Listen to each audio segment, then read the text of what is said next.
Bukan kewajiban merawat orang tua. Apa kewajiban setiap anak dalam satu keluarga sama terhadap orang tua?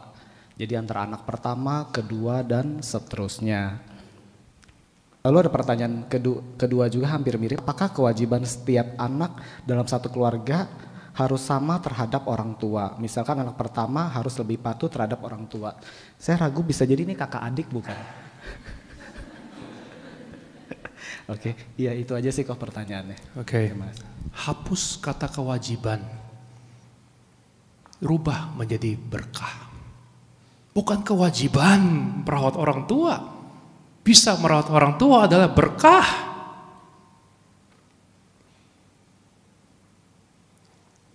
Ada 3 hal yang dianjurkan oleh Buddha. 1, berdana.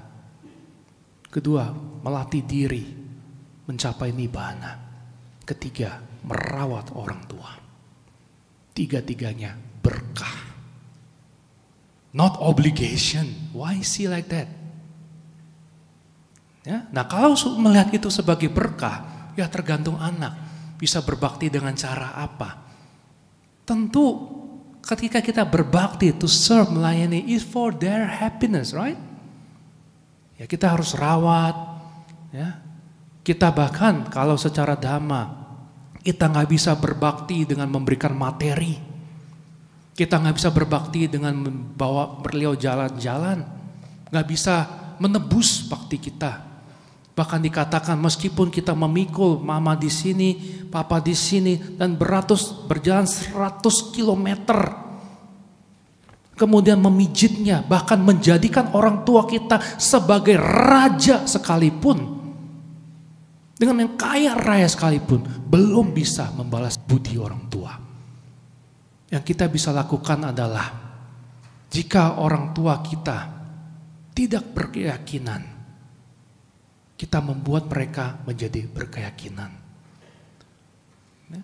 Yang tidak bermoral, meningkat dalam moralitas.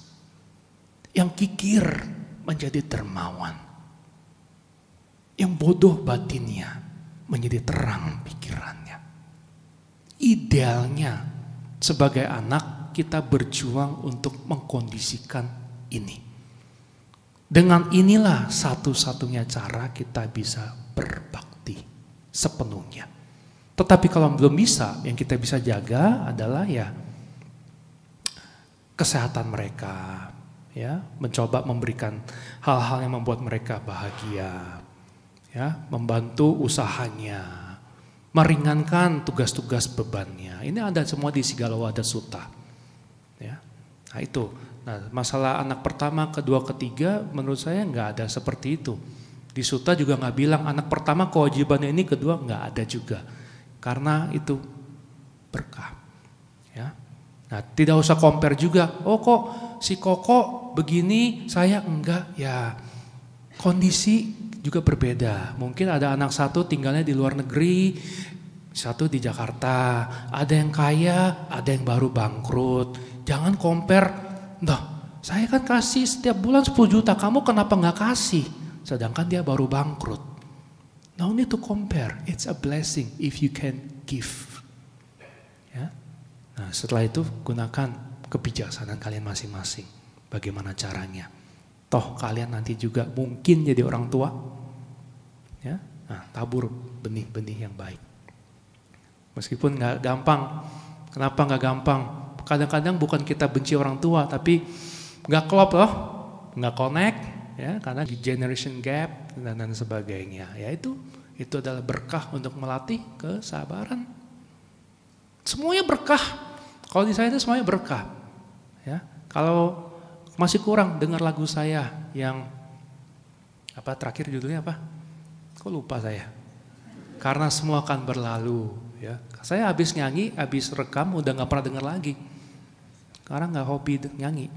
Nah di dalam lagu itu akan kalian dengar ya lihatlah 2 hal pada setiap orang, yaitu penderitaan yang mereka lalui dan kebajikan yang mereka miliki. Your parents are suffering. Kebayang kalian sekarang aja udah stres banyak apa nyimpen perasaan. Bayangkan kalau hidup 70 atau 80 tahun, badan udah reok, onderdil udah kurang, hormon udah kacau, emosi mulai meledak, ketemu anak kayak kamu lagi. Ya kan? They are suffering, but so will you. Ya, so lihat penderitaan mereka dan kebajikan mereka. Itu.